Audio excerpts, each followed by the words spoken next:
Joaquín Salvador Lavado dit Kino est le créateur de Mafalda, ce personnage célèbre de petite fille argentine qu'il a créé il y a tout juste 50 ans.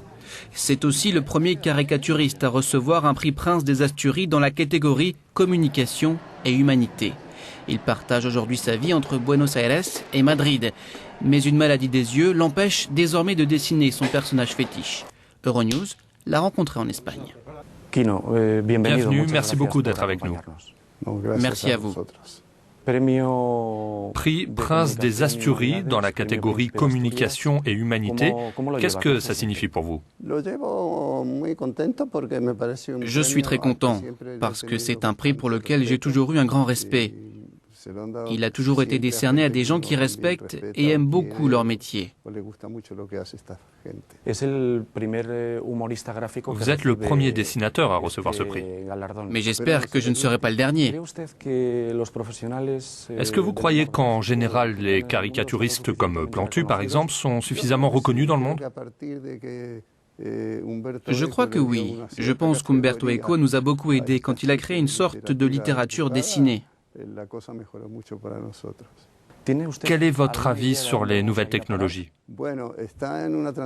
Nous sommes dans une transition technologique et pour l'instant, nous ne savons pas comment cela va finir. C'est comme pour le livre électronique. Au début, on a eu peur que cette technologie s'impose à l'édition papier et finalement, ça ne s'est pas passé ainsi. C'est difficile d'anticiper l'avenir. Dans vos dessins, vous auriez pu évoquer les tablettes ou les réseaux sociaux.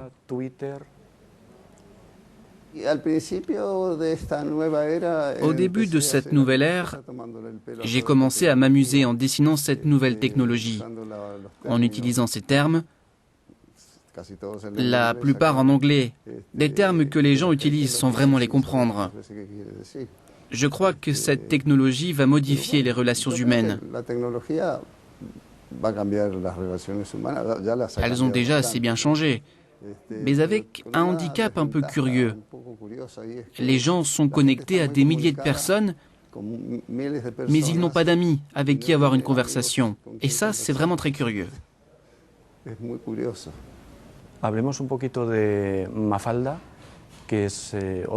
Parlons un petit peu de Mafalda, qui est une des raisons pour lesquelles nous sommes ici, dans la principauté des Asturies. Elle vient de fêter ses 50 ans.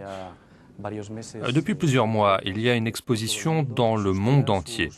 Vos vignettes humoristiques, vos pensées ont une grande importance. Quand vous avez commencé à dessiner Mafalda, aviez-vous imaginé tout ça? Non, je ne m'attendais à rien. J'ai commencé à publier ce personnage sans le connaître véritablement. Je ne l'avais pas assez travaillé avant de le publier.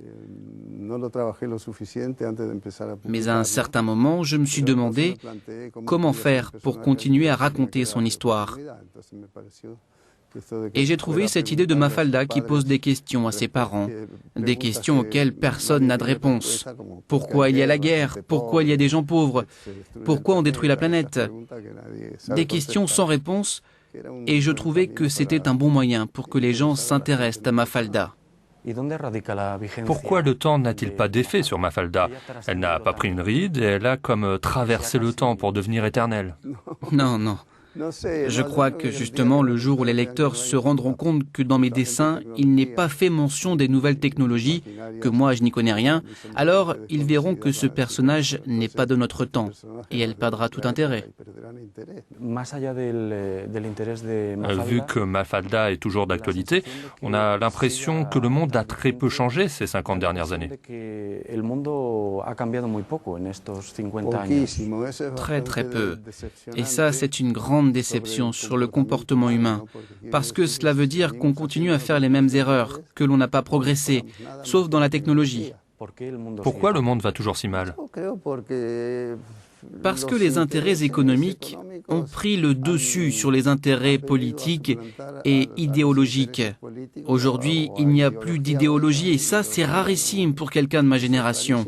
La génération de 68 dont le leitmotiv était « l'imagination au pouvoir ». Tout ceci était si beau et aujourd'hui, il ne reste plus rien.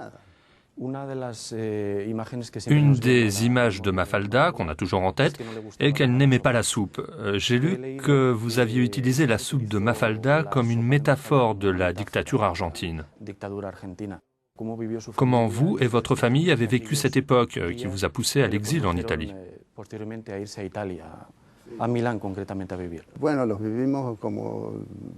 Comme tous nos compatriotes, très très mal. Être obligé de quitter son pays dans l'angoisse vous fait perdre le contact avec vos amis, votre famille et les personnes que vous aimez. Aujourd'hui, les flux migratoires sont importants dans le monde. Alors, pas besoin d'expliquer ce que cela signifie. Comment voyez-vous l'évolution récente de l'Amérique latine? J'observe, mais je n'arrive pas à comprendre ce qu'il se passe. Il y a 5 ans, je la regardais avec plus de tranquillité, mais aujourd'hui, je suis très curieux de savoir ce qu'il va se passer. Et l'Europe? L'Europe m'intrigue autant que l'Amérique latine. N'oublions pas que vous vivez à cheval entre Buenos Aires et Madrid, et ceci fait de vous un spectateur privilégié. L'Europe, c'était un modèle pour l'Amérique latine. Et en ce moment, elle est dans une étape où on ne sait pas si elle va continuer à s'étendre ou se désintégrer totalement. Il y a des pays qui veulent leur indépendance, ce que je trouve vraiment très grave. Des pays, non, je voulais dire des régions, parce que je crois que dans cette ère de l'incertitude, il faut plutôt s'unir que se diviser. Retournons à la soupe de Mafalda. Aujourd'hui, quelle serait la soupe de Mafalda ou la soupe de tous les problèmes? La soupe de Mafalda d'aujourd'hui serait un peu la montée en puissance des groupes terroristes que l'Occident ne sait pas gérer, à cause notamment de son manque d'intérêt pour les autres cultures. Et en conséquence, l'Occident ne sait pas comment les traiter et agir avec elles.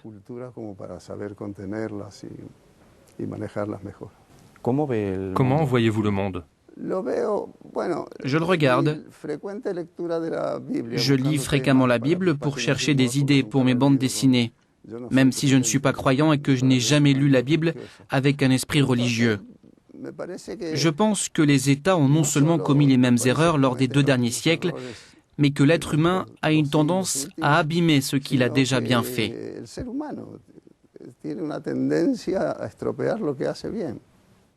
En quoi croyez-vous? En la pensée humaine, même s'il y a des périodes dans lesquelles l'humanité a reculé pendant la période nazie et fasciste notamment. Mais parfois, elle réussit de bonnes choses. Et ensuite, il lui arrive de tout gâcher. Kino, muchas gracias por acompañarnos y mucha suerte.